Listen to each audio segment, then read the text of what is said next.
Hi there, I'm Kylie Mowbray-Allen from Hello Media. And I'm Jenny Walk from Elephant in the Room Consulting, and you're tuning into Bite-Sized Business Live Podcast, the show that helps business owners get clarity and insight to grow their dream business. Whether you're launching, ready to scale, or figuring out what's next, we discuss the nitty-gritty, the hard bits, the opportunities, and the behind the scenes, and share how we've grown our own companies and helped others do the same.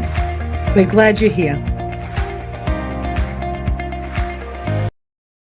Hi there, this is Jenny Walk from Elephant in the Room Consulting and Kylie Mowbray-Allen from Hello Media, and you're tuning into the Bite-Sized Business Podcast, the show that helps small business owners get clarity and insight to grow their dream business. Good morning, Kylie. Good morning to you, Jenny. It was a slightly discombobulating start to our day, but great to be here with you.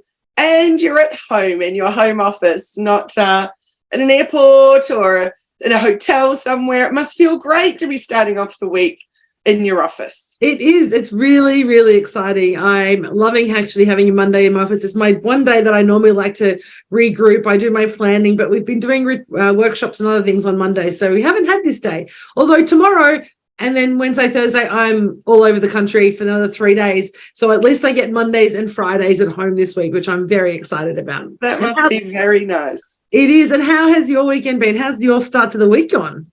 Oh, so great. I'm actually having Friday off because I'm off to 3 days of the Byron Writers Festival, Friday, Saturday, Sunday.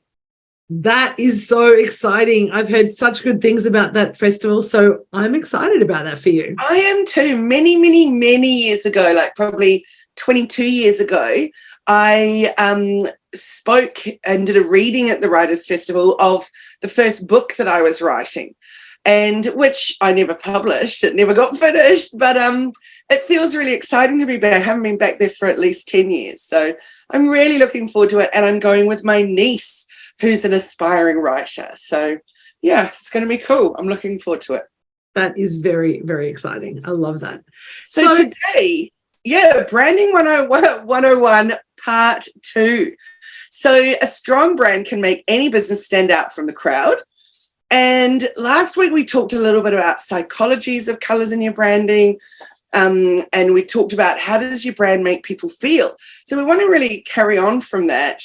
And are people getting the right message about what it is that you do, who you help, who you serve, etc.? And it's so important. And sometimes the brand really does resonate with some people and go, I can see that brand, exactly what that brand is about, and I know that I want to be part of it. Then sometimes you see brands and you're like, I'm not really sure what they're supposed to be doing. And it does create either a disconnect or a connection just by the colors, the style, the look, and the way your brand shows up online, doesn't it? Yes, absolutely. Now, let's talk about your brand for a moment, because you sent through something fabulous last week, and you may not be ready to talk about that, but just how nice it was to see that evolving of the logo, but staying on brand with the colors, etc., and the symbol. Yeah, no, we've been thinking about changing our logo for a while mainly because the original logo, while we loved it, it just didn't, the way that it actually talked about Elephant in the Room Consulting as our brand, as the name, just didn't really resonate with us, and was starting to kind of, it was out of date, for a better term. And so we've started First Nation Strategy as a sub-brand under Elephant in the Room Consulting.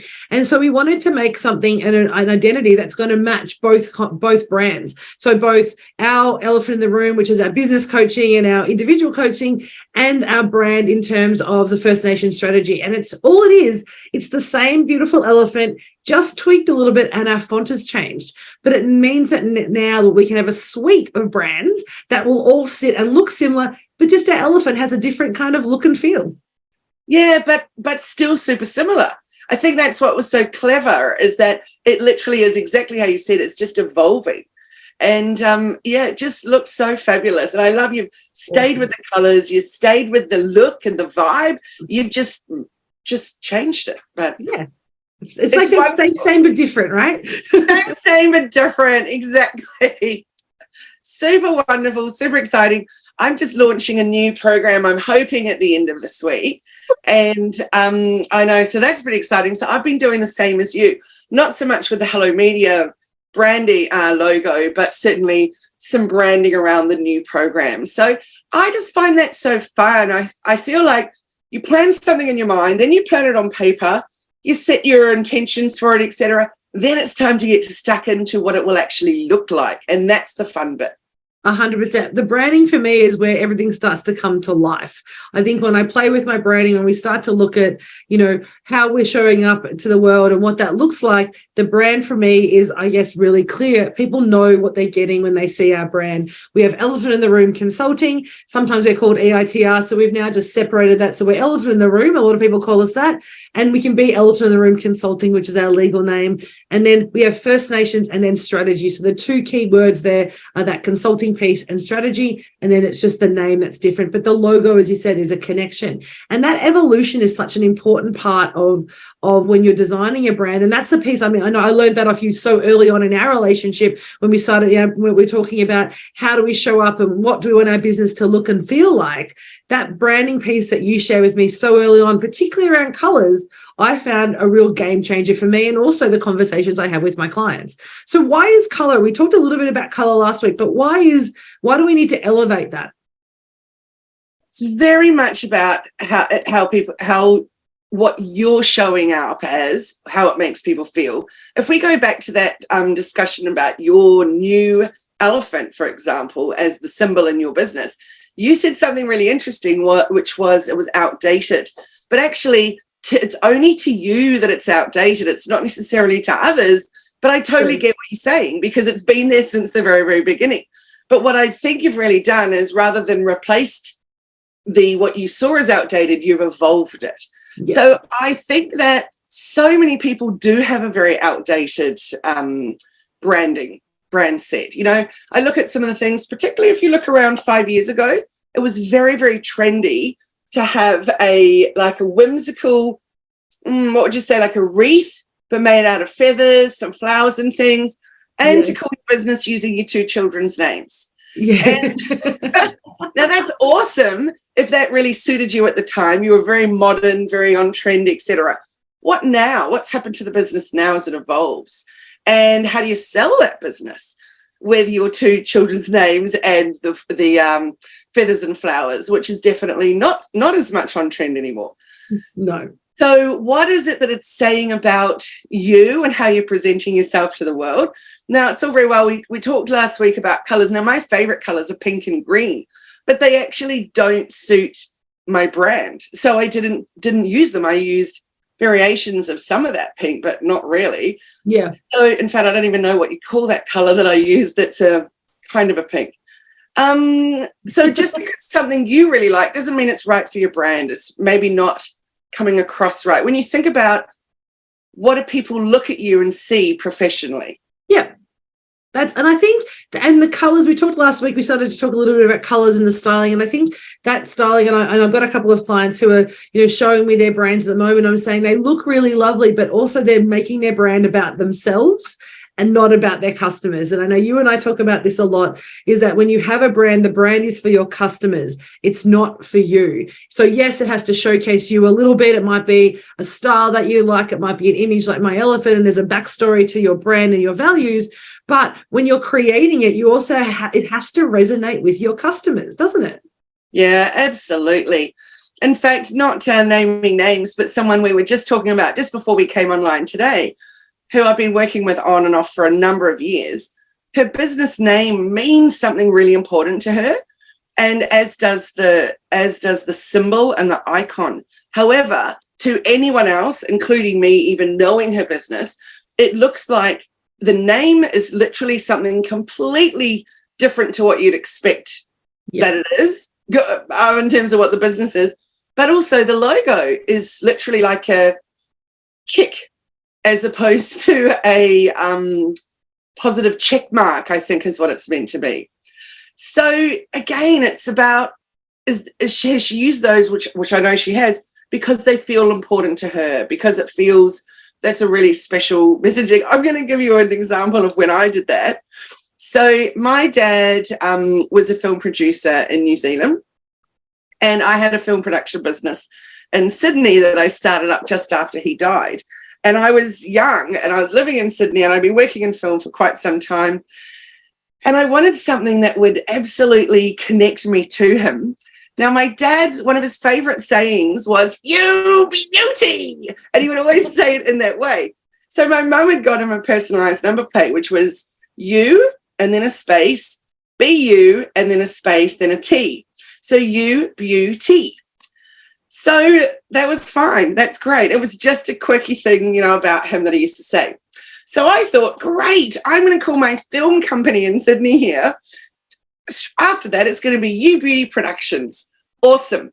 So such an Australian name, though, isn't it? It's such Australian name. Weird, isn't it? So anyway, I thought I really want to do that spelling because it's just him to a T. Well, my mum really doing that number plate. But anyway, what I hadn't thought through, and I worked with a graphic designer at the time, and what I hadn't thought through, because to me, it was You Beauty. But when you look at the logo and the whole graphics on the business card and everything, it looks like You But. Oh, of course it would. And everybody thought the business was You But Productions. And they would say like, oh, interesting name. How did that come about? Or they'd say, or it should have an R in there and be Your Butt. Oh, wow. It just went from bad to worse. And I was absolutely adamant that I was sticking with what I needed to have for me, for what it meant to me. But I should have just dropped that one and ran and picked up something else. So that's a really good example of stopping what's good for you. It's not necessarily good for the greater good. And that's an example of where we could have evolved that. And we're all young, we all make mistakes like that sometimes. And yours was just because of the context, right? The context is really important. And if your customers don't know the context of your business or the context of your brand or how you've come up with that, then you're going to look at it and go, that just seems a bit odd. But now you explain to us, I'm like, I'm totally going to say You Beauty. I can completely see that. But you may have been at a time saying, well, is there a different way that I can write it so that other people will understand it? And that will be my evolution, my backstory. We'll talk about the number plate and talk about You Beauty as what my dad used to say, and why we've chosen to spell it differently, so to make sure that people get it. But that's that kind of evolution and learning that we have to go through. And sometimes that's really hard as a business owner to let go the thing that's so important to you. Absolutely. And what I should have done in hindsight is had the logo as the actual number plate. You know, yeah. And I've got his number plate in my house as artwork on my wall, and it looks fine. It totally makes sense in that way. But the way that the designer had created it was going down in 3 bits, so U, then BU, then T. He tried everything to not make it BU, but it still did. So I just knew that I didn't want to have the name that he had, which was Mowbray Film Associates. So you know, that to me, I'm not. It's not you at all. Mowbray Film Associates, not you at all. I'm just not a fan of using your own name. The reason for that is because I really feel like you always need to have a plan about where the business is headed, and you're absolutely stopping it from being able to be sold at some point if it is your name. And I think that's a really important point. I mean, you and I, again, we're totally aligned on this conversation about, you know, people say, well, why don't you call your business Jenni Walk Consulting? And it's like, because then it's never going to be saleable. But also for me, for a growth perspective, if I have a firm that's my own name, it always signals to the team who are working with you that you are always going to be the person on the door. It doesn't provide a growth opportunity. So if you want to grow a business and have more people working with you and be part of the team, and eventually maybe even, you know, get a partner where they become part of the team as well and they have some ownership stake in it, you can't do that if it's your name. If it's a derivative of your name that's not specific to you, that's different. But for me, as you know, Jenni Walk is a very specific name. I could be J Walk Consulting, and that would be weird because you're crossing the road against the lights. That might be an odd kind of connection. But again, it's making it hard for people to want to come and join that business, or, as you said, to sell it. And that's a really important thing. Whether you want to sell it or not isn't actually the point. It's if you need to, or you can't get into a position where you realize the business isn't for you anymore, you want to be able to position it in the best way possible. Absolutely. I think I've mentioned before, but I'm definitely going to mention it again, is that a local photographer that has a storefront and everything, you know, she's out there doing her thing really work for her. So you turn up to the shoot and it's not her, but her name is the photography business, which seems a very common and popular thing in photography, which I've always found interesting, if you're not going to be the one showing up. So you're also then not able to scale your business to something saleable if it's your name, photography. Yep. So I think having a name that's like the umbrella, and then I'm the photographer that turns up under that umbrella, makes a little more sense to me. But anyway, my sister-in-law was one of her photographers, and there were people that were disappointed, going, but I paid for this. Where is that photographer? And I've heard that so many times, particularly whether it's a coaching service. I know when Tony Robbins, way back when, started to scale his business, and he moved to the model where he only services half to 1% of his all of his clientele. He now has a pyramid structure, essentially, or for a better term, that basically has, senior coaches, and then they coach people, and then they coach people. So when you join a Tony Robbins program, you're not getting Tony Robbins. You're about 10 to 15, potentially 100, people removed from him. But when it first started, there was that adjustment period that he had to make, because there was an expectation, because of the price point, because of the offer and the branding, that it would be him that you were going to get. And so even somebody like him went through that phase of way back when he started his business. And so it's really important, if you want to have it as the Tony Robbins, it becomes the Tony Robbins framework or the Tony Robbins model. So it might be Jenni Walk's framework or the Kylie Mowbray Allen model of marketing, and it has a nice ring to it. But you're actually, it's the framework that you're purchasing, not the individual. And again, that comes down to the brand name and how the brand is showing up to your clients. Absolutely, and how it's being perceived. What I think Tony Robbins does well is the naming of his programs. Yeah. So, for example, most people know about UPW. So that's kind of the first one where you start, unleash the power within. So again, though, I would have gone, W, anything with a W, if you want to shorten, it's just too annoying. Like even just saying W, that's just too long. So, but you also wouldn't say UP, that's just up. Or maybe up would be good, I don't know. But thinking of all the different variations of how you're going to be showing up, if they're written as letters, for example, does it make sense? Does it read as something inappropriate? I met someone recently whose name was Bum, but it wasn't. It was B, literally, then U, then M. And she would just used to shorten it to write her messages. So that's fine if it works in your business. It's a bit fun and quirky, but hers wasn't. No. So I found that pretty amusing. So there's so many different considerations. We've talked about color. We've talked about the importance of making sure that color aligns with you, but you're also your customers, the way your brand name is chosen. So even the name of your business, and bearing in mind, you don't actually have your company name, or the name that you have, your legacy company doesn't have to be the name that you show up to the public in. You can have a trading name. You can have a business name. It doesn't have to be the name of your company as well. So there's lots of different ways that you can play around that to have your, essentially your private company, that's the family legacy and the trust, versus the company, versus the business that people know you as the brand name that you know of you. And then we've talked about colors, and then we've also talked about making sure it resonates with our customer and why that's important. But what is if you're going to have one tip, if somebody wanted to have a look at their brand, what should they be looking for to make sure that their brand is still resonating and is still working for them? I think, Jenni, they've got to work out what kind of business they are. And so if they're a business like you and I, where we are doing services with other businesses, then it's just as much about us, the person, as it is about us, the company name. So I suggest 2 landing pages for your website. One is your main homepage if people are just Googling, but another one would be heading to your website, and there's the Jenni Walk page. So it's, in a sense, kind of like an About Us page, but that should really be about you and the company. But just the Jenni Walk page as speaker, facilitator, coach, consultant, all those kinds of things in there, and literally like a homepage of a site. So it's still there. It's a new navigation. It's everything on your site is easily visible. That could be where people go to on your Instagram, for example, whereas on LinkedIn, they would go to your main homepage. Yeah. I just think, yes, to differentiate between you and the brand, but then also to marry them by having those 2 different ways of presenting yourself.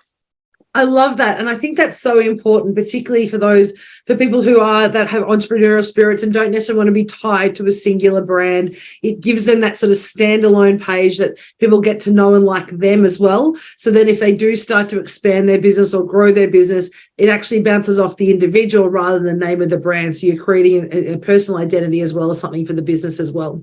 Yes, because think about it. Often you'll be a speaker at an event or something and people will remember your name. Other times they might remember your business name. It all depends on what resonated with that person or what stuck out for them. So then by having you totally searchable under both those things is so incredibly important. I love that. I think that's a really important tip today, that, despite whatever brand it is, whether it's color and everything else, making sure you're having your own brand so people can connect with you. And that isn't just if you are, in a service industry like we're doing. You might be the inventor of a product. You might be creating a new system, and it helps credentialize all the work that you're doing when you can do that well.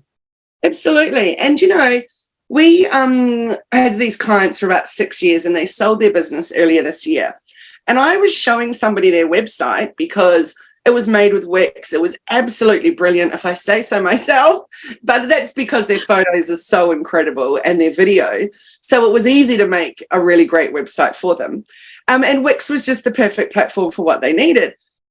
The interesting thing is that business now is at least 5 months ago that it was sold. So when I went onto the site the other day, everyth's still the same, down to even the photos in the about section and in the footer being the old owners. Like, oh, you really need to update that because it's actually misleading, letting people think that it's still those owners. Definitely. And then they haven't posted on socials or done any of that. And I'm like, hang on a second, it's really confusing because in the lead up to this sale, there was a lot of talk about it. And, the owners that had started it from scratch, they were excited to be handing it over to someone who was passionate about it. And then suddenly, what happened?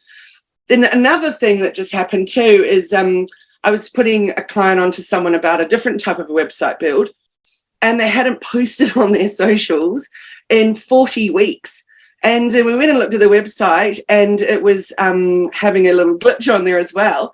And I said, oh, maybe she's gone. Maybe it's maybe that business is over. Yeah. But it's not. It's not at all. It just looks like that. So wow. It's a really important thing to consider too, is what does their whole business look like to somebody else? Yeah. I think it's such a key point. So for those who are listening in today, take a look at your brand, have a look to see whether you're positioning yourself as the owner in your story so we can get to know you as well. Have a think about what the color and the logo and is it time for a brand refresh? Are you considering it from the perspective of your customers, or you're really just looking at it as something that you did really quickly on Canva 10 years ago and it will do?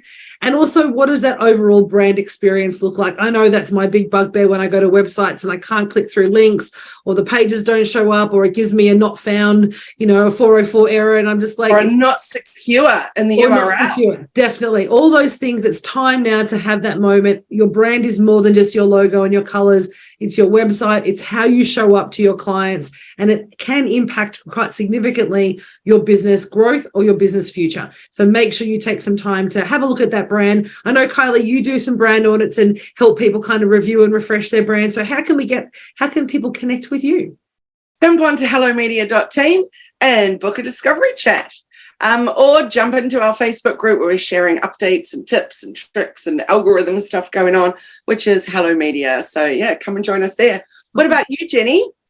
Best way to find us is at elephantintheroomau.com. You can find us at Elephant in the Room AU on Facebook and Insta and also LinkedIn. So connect with us on any of those pages. We tend to hang out on Insta a lot, but any of those you can find us. Just Google Elephant in the Room AU and you'll come up and find us. Awesome. Well, I'm excited to be catching up with you very soon at your retreat.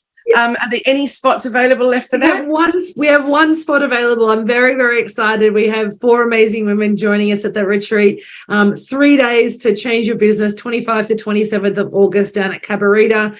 I'm so excited. It's been a while since we've run one. So I'm really looking forward to this Empires Builders workshop and retreat, where we're basically going to change people's lives and their businesses in 3 days, which is so exciting. So if you're interested in that, have a look at our socials. We're promoting that at the moment on our socials. Awesome. I can't wait to be part of that. and to be talking about branding on the last day. Oh, I cannot wait to having you involved in that and doing that session with you, having you come in and helping us do that brand audit and getting people to really deep dive into their brand is going to elevate that whole workshop, and people will be leaving with a complete brand and a complete workshop or a complete business, or at least a pathway as to what they need to do to build it. So really, really excited about that. Yeah, so good. Everybody needs time to step away from their business and just pull it apart, put it back together, and leave the retreat feeling refreshed. 100% about their business. Well, thank you so much, Kylie. Thank you, everyone, for tuning in today's episode of Bite Size Business Life Podcast. Be sure to subscribe and follow us so you don't miss any future episodes. Thank you so much, and we look forward to seeing you again next week. See you soon. Have a great day. Bye.